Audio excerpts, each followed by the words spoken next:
On today's episode of Locked On Wild, pretty clear the special teams for the Wild are officially broken. Hey, this is Matt Boldy, and you're listening to Locked On Wild.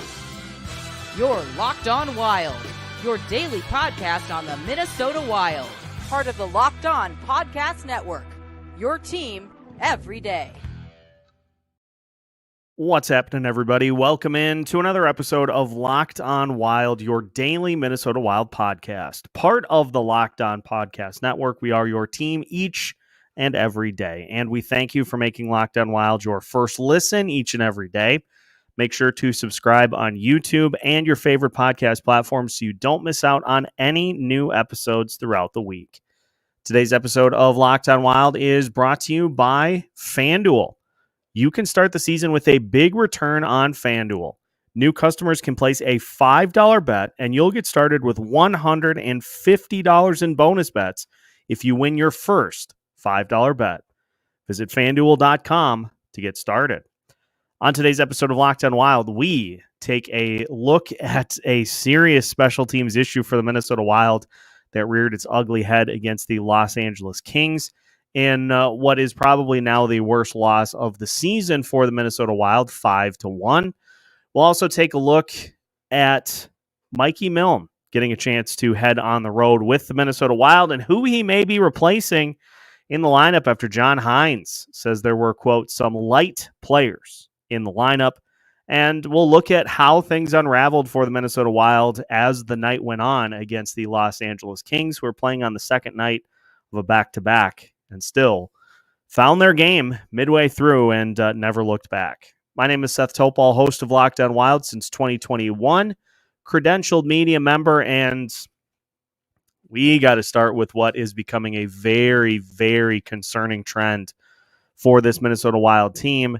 They lose 5-1 to the Los Angeles Kings, and look, it's important, I think, with how the season has started so far, it's important to not overly panic, because through the first now 12 games of the season, there have been two games in which you could say the Wild just really threw some clunkers out there. And in the first, which was against the Philadelphia Flyers, Wild had a chance to win that game up until the last bit of the third period when things kind of fell apart. They had the lead in this game against the Kings, but just felt like they weren't attacking enough and weren't taking advantage enough. The shot differential early on in the game was 7-1, and I think finished in the first period 9-2, and the Wild just could not get anything past David Rittich.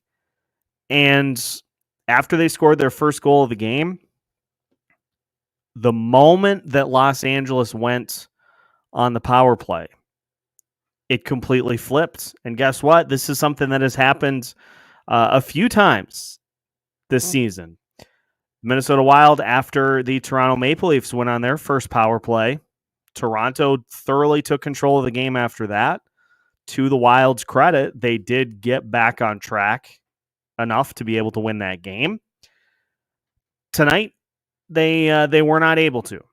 And that's going to happen over the course of a season. Is you're going to have games that just don't go your way. But that's not the important takeaway here. The important takeaway is the power play goes 0 for 4 and really doesn't come close to being able to get one in the net. And that now has led to an 0 for 13 for this Minnesota Wild power play that now finds themselves at 20% on the season, and 20% as a whole ties them with the Philadelphia Flyers for 15th in the league. So right at average, but really not even able to get anything set up over the last 4 games. Just have not been able to even sustain zone presence, and just in the instances of the game against the Kings, you end up basically going on the kill with the extra attacker because you can't get anything set up. And the penalty kill after going 0 for 1 against the Los Angeles Kings. Penalty kills now 31st in the league at 62.5%. And so, ladies and gentlemen, we sit here and I'm starting to raise the alarm bells on the special teams because it's a team that has found ways to be less penalized than any of the previous iterations of this Minnesota Wild team over the last 4 years. And that's still not enough. The percentages are still as bad as they were when the Wild were getting penalized a ton. And it's still not enough. So we have to ask ourselves, is it structure or is it personnel? And as far as personnel goes, these players played on the penalty kill tonight. Matt Boldy, Joel Eriksson Ek, Freddie Gaudreau, and Jakub Lauko. Yakov Trenin, who was brought in for his penalty killing prowess, did not play on the PK tonight. Your defensemen, Jonas, Brodin, and Brock Faber. Personnel-wise, that should be a good enough group to be able to get it done. And it has not been, it hasn't been good enough even remotely. And if you look at the numbers in last night's game against the Los Angeles Kings, I'm really struggling with who is at fault as to why this just continues to be a glaring issue for this Minnesota Wild team. Philip Gustafsson, expected goals against was 3.33, so the Kings put plenty of chances on the board, and Gustafsson ends up,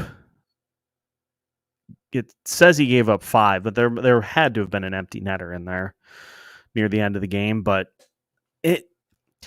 is it the goalie's fault for not making the saves? Is it the forwards and defensemen for losing contain? Is it the structure? It has to be addressed. And John Hynes talked about it after the game against Toronto and saying that he said, I know the penalty kill has given up some goals here over the last few games, but he believed that the structure was solid, that the plan was solid, that it just came down to some individual things that were leading to breakdowns and leading to goals against. From my perspective, it has been rebounds. It has been rebounds and an inability to clear the puck out of the zone that have led to the biggest glaring issues for this penalty kill. And whose fault is bad rebound control?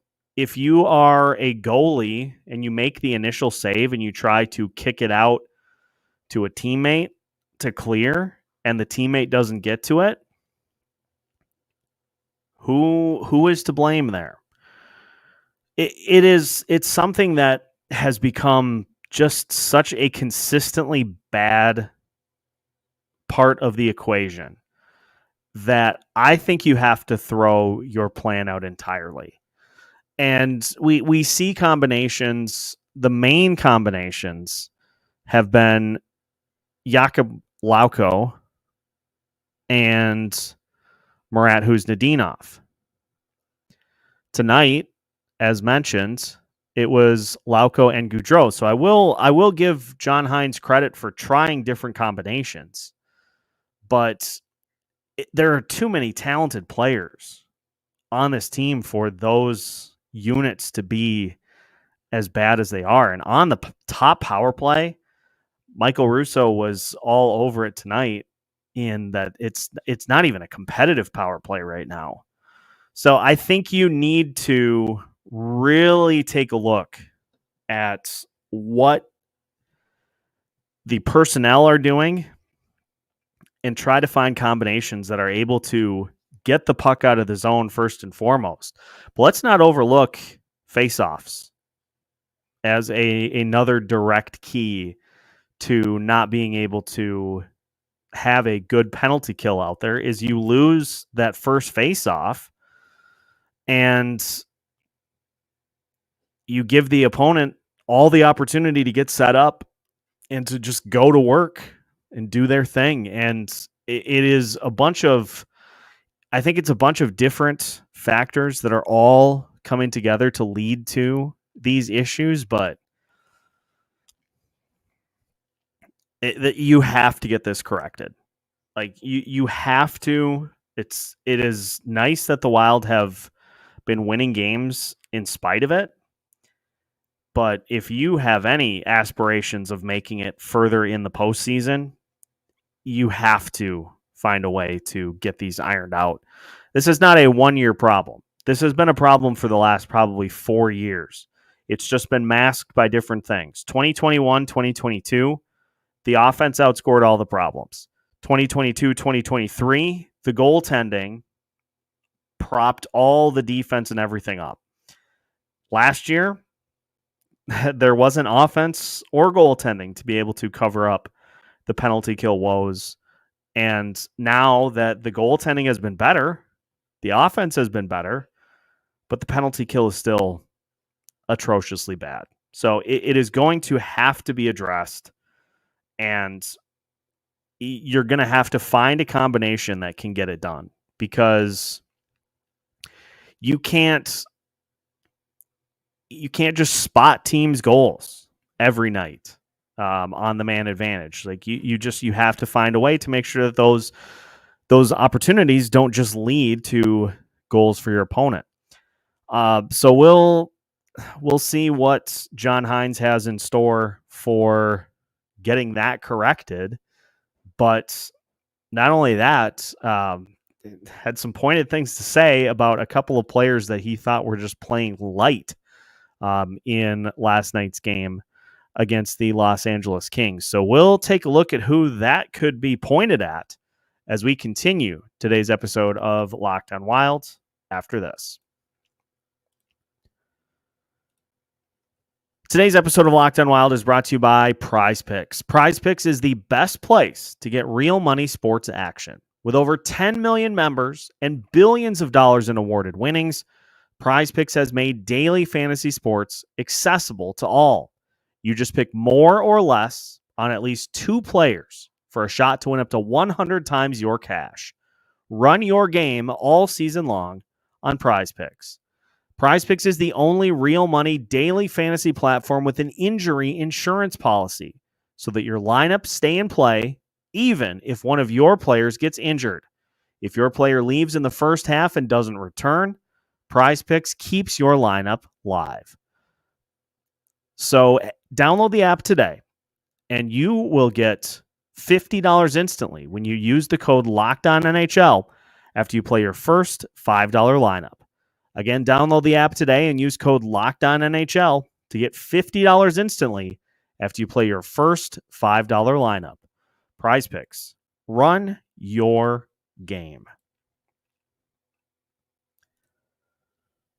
Welcome back to today's episode of Locked on Wild. Once again, we thank you for making Locked on Wild your first listen each and every day. Make sure to check out Locked on NHL as well for your second listen, so you can stay up to date on everything going on in the NHL and stay up to date on all of the key injuries happening throughout the league as well. Locked on NHL will keep you up to date all week long. So let's talk about players that were playing light in tonight's game. Michael Russo tweeting out, John Hynes indicating Mikey Milne's NHL debut is coming.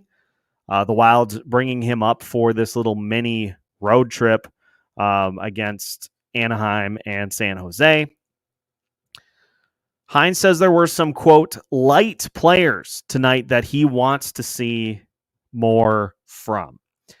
And friend of the show, wondering audibly, Brett Marshall, as to who that might be. Russo responds with, "It should be Trenin, but we'll see.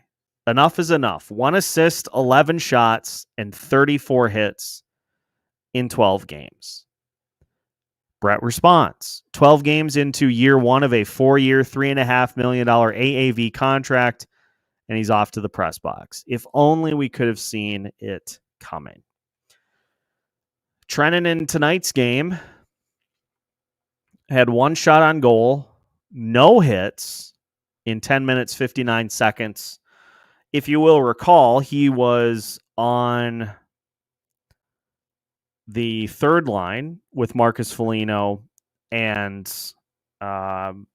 with Ryan Hartman, then with Freddie Gaudreau. And Ryan Hartman was out of the lineup. So then it was Foligno, Trenin, and Freddie Gaudreau. But then all of a sudden, Trenin drops down to the fourth line because Ryan Hartman scores immediately after returning to the lineup and getting bumped up to the third line. The game logs for Trenin, and this has been brought up, by the comment section plenty over the last few episodes. The numbers for Trenin so far this season are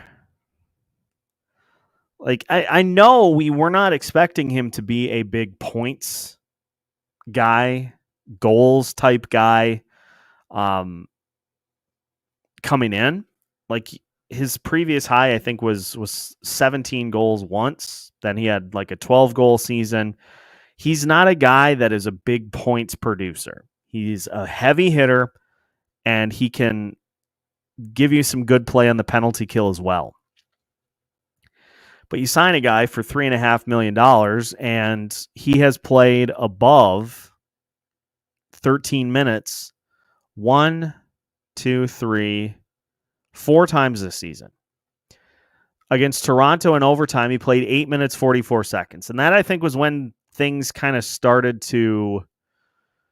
that's when I think things started to kind of come to a head.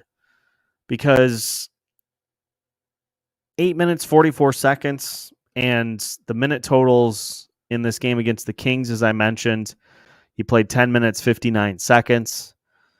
It's pretty clear that John Hynes just is not super thrilled with what he's getting from Trenin so far, but Trenin's not alone. Jakub Lauko in 10 minutes, 45 seconds. He did have 3 hits, but no shots on goal and was a -2. Murat Huznadinov was a -2. He had 2 shots on goal and was 7 of 11 in the faceoff circle in 9 minutes, 54 seconds.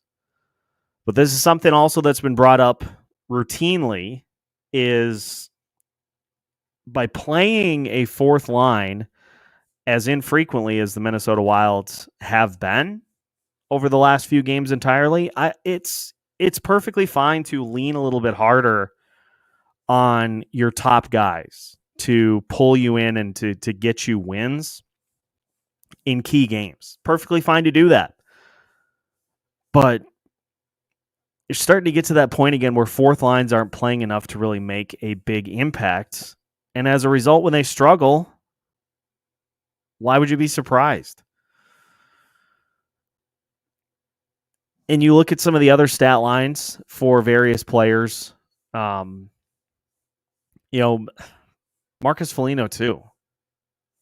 10 minutes, 28 seconds, 1 shot that did not actually count on net, and 1 hit. Marcus Johansson, 1 block, 1 hit in 17 minutes, 52 seconds.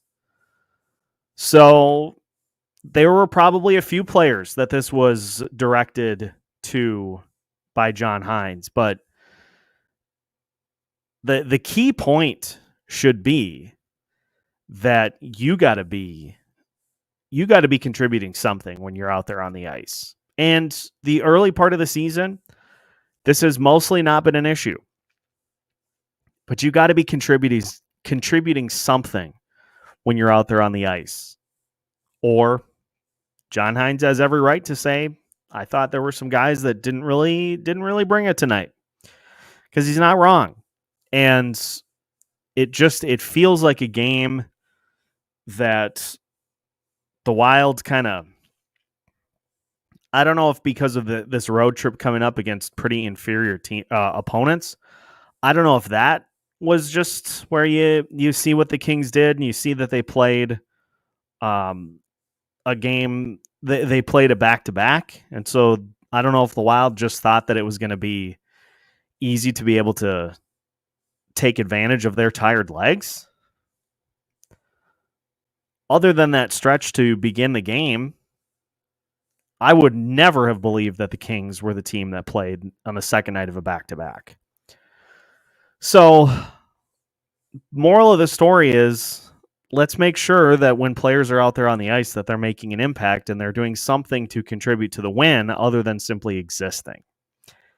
And it will be very interesting to see who that ends up being directed at. But Russo said it point blank, Yakov Trenin, let's get things going. Let's get it fired up here for that fourth line role or whatever role. I feel like you can have some impact as to what your role is on this team based on how you play.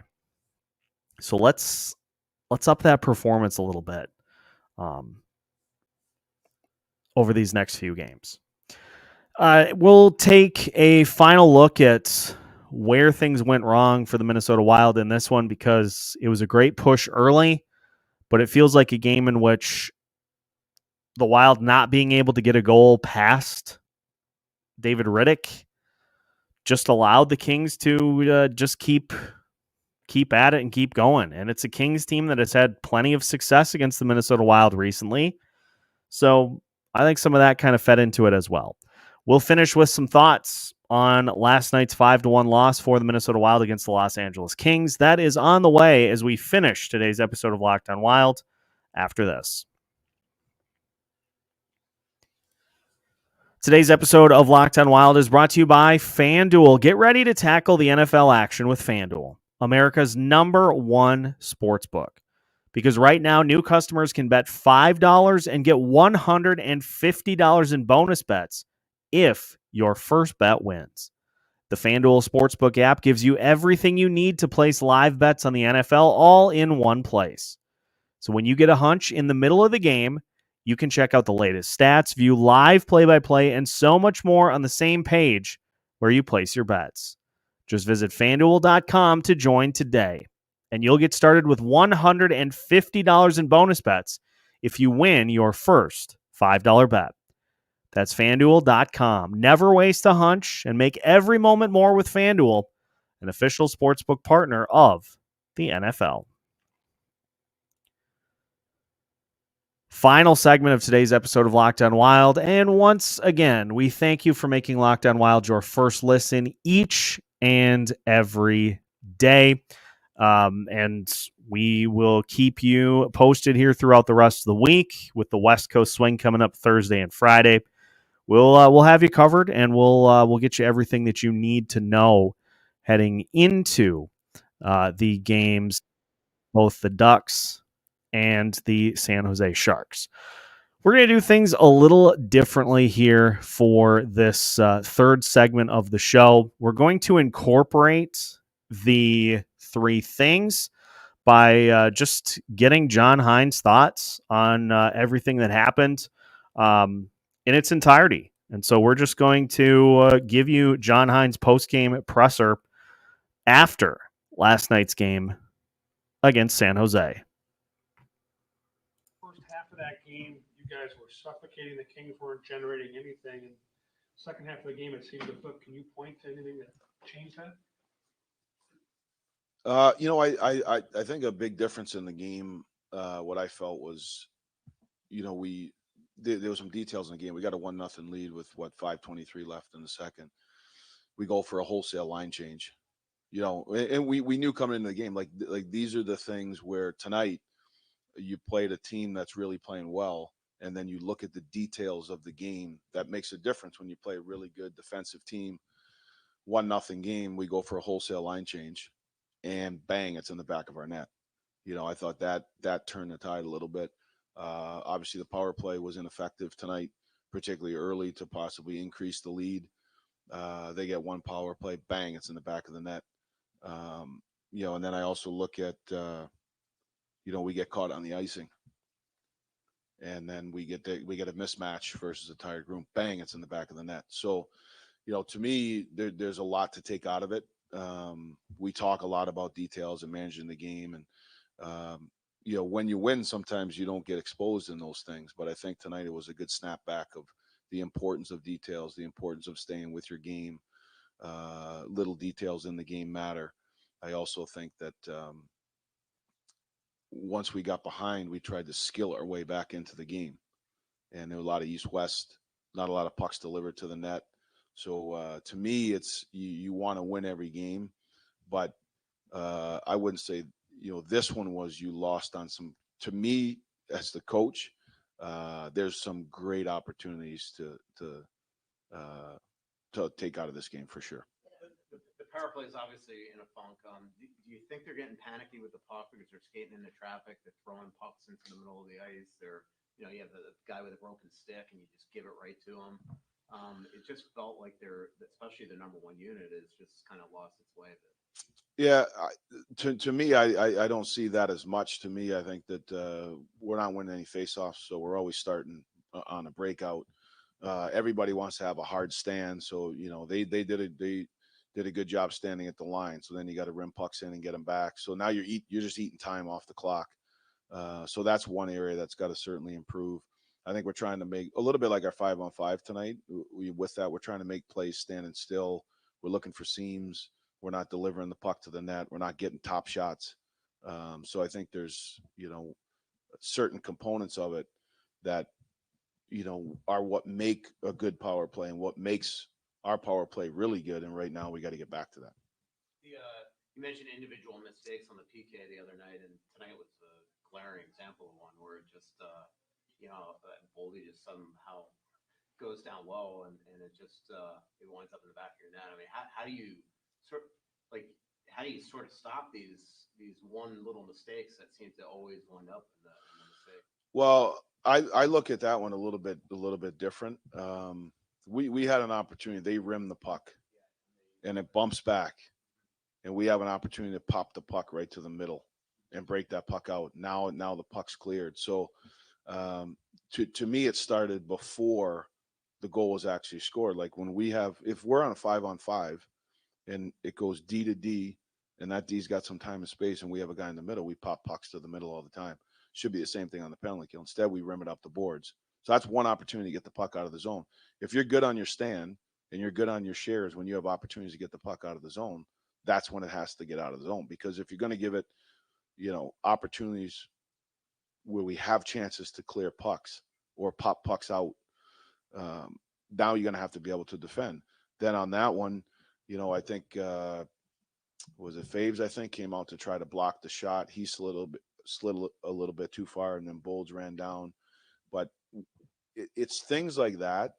It's the ability when we have the puck on our stick in that situation we don't have to face that time. It's little situations like that cause that error. So that's we got to continue to work at it.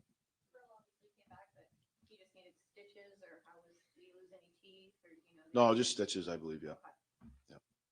Milne obviously is getting rewarded here. Do you see him getting games, and how are you hearing about him right now in Iowa?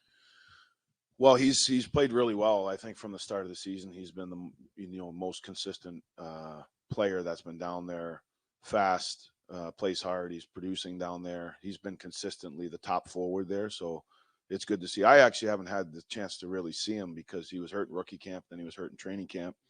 I didn't get a chance to see him last year. So based on his performance, his style of game, and the way he's played, he's the guy that got the recall. And there's a good chance he could get in. I think that I'd still like to see some more from certain guys. I thought there was some light players tonight. So we'll make some decisions, but we'll see.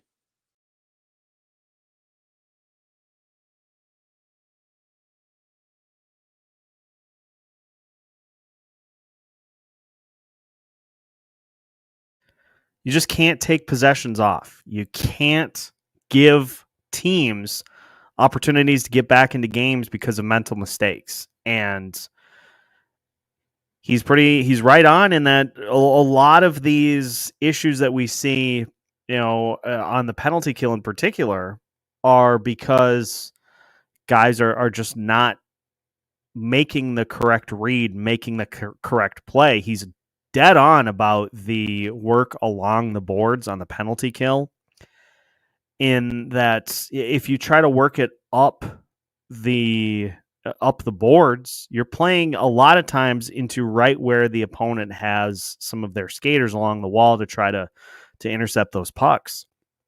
You got to get it to those funnel points right in front of the net and then out of the zone. And this is why John Hynes preaches the mental side of the game all the time, because if you're lax in that and that leads to you making kind of careless plays, you're going to get bit. You are going to get bit by the opponent. They're going to take advantage, and next thing you know, you're on the wrong side of a game like tonight. So it will be very interesting to see if anybody finds their way into the game, if Milne finds his way into the game, for any of those players that Hines alluded to. But it's a good learning opportunity for this Minnesota Wild team, because it comes down to just being on top of everything that you need to be on top of. And if you're not, you're going to pay for it. So a rough one. This is probably, other than the Philly game, this is definitely the first clunker of the season for this Minnesota Wild team. And the adversity part of it is just, you got to do what you got to do to make sure that this doesn't turn into multiple games. Get ready to take on the West Coast on Thursday and Friday, because those are tricky games. And if you're not on your A game against the Ducks or the Sharks, especially if Lucas Dostal's in net for the Ducks, you could end up on the wrong end of that game too. So learn from this, move on, and get right back and ready to roll on Thursday. That'll do it for today's episode of Locked On Wild. Appreciate everybody tuning in to today's episode. Make sure to hit the like button if you have not already, so that you can follow along with our Minnesota Wild coverage all season long. And we will see if there are any roster changes for the Minnesota Wild, any lineup moves, and we'll let you know if there are. But you can find new episodes of Locked On Wild every Monday through Friday as part of the Locked On Podcast Network.